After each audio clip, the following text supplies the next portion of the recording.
Welcome to Porto. From the Ponte Luís Bridge to the Chapel of Souls, you'll find modern, Baroque, Gothic, and Romanesque architecture. The Casa de Serralves offers several curated exhibitions of modern art and a country walk through green meadows and pastures of garden art and livestock. The Douro River Valley produces port that flows west into the port cellars of Gaia. You can start your mornings with a cappuccino and a pastel de nata at the famous Majestic Cafe, or French toast at Florista Cafe by Hungry Biker. In the evening, you can take in an enchanted dining experience at Tosco. Their distinctive cocktails and prolific menu are unique to themselves. The service is smart and timely, and you can end the evening with a walk down one of Porto's many streets. Matosinhos is the perfect town to spend your day at the beach or just dining out with friends. The fresh fish and seafood come directly from the port, just steps away from all the local restaurants. Espinho is another great coastal beach city just south of Porto. A train ride from São Bento station begins with the beauty of the station itself. The ride along the coast will take your breath away as you arrive in Espinho. On Mondays, you can stroll your way through the weekly street market that has a tradition dating back 120 years. The walk through Espinho brings dreams of living the coastal life in Portugal, and fresh seafood awaits your order at the local beach restaurants.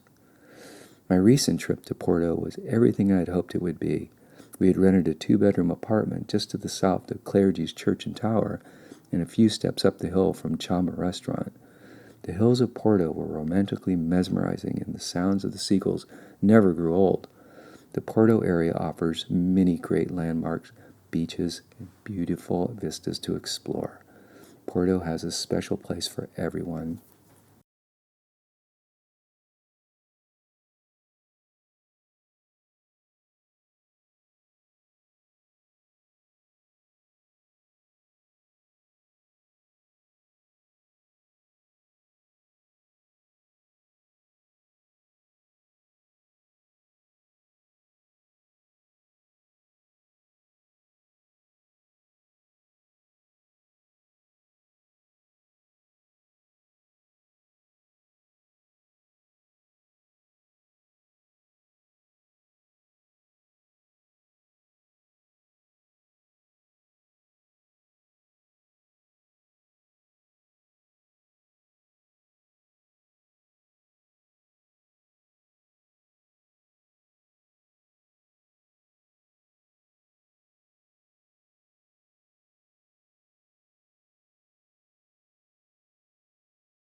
And Romanesque architecture.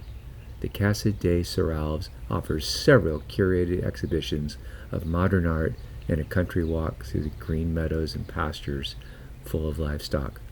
The Douro River produces port that flows west into the port cellars of Gaia.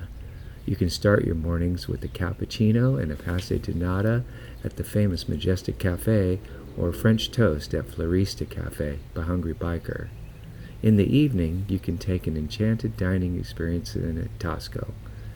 Their distinctive cocktails and prolific menu are unique to themselves, but the service is smart and timely, and you can end the evening with a walk down one of Porto's many streets.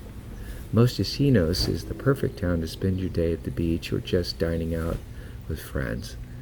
The fresh fish and seafood come directly from the port, just steps away from all the local restaurants.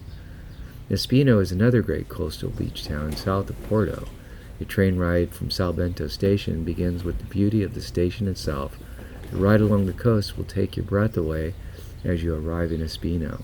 On Mondays, you can stroll through the weekly street market It has a tradition dating back 120 years. The walk through Espinho brings dreams of living the coastal life in Portugal, and a fresh seafood waits your order at the local beach restaurants.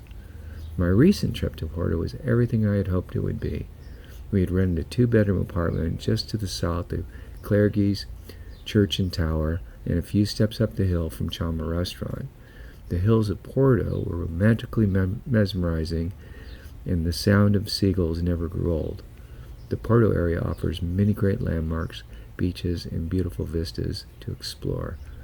Porto has a special place for everyone.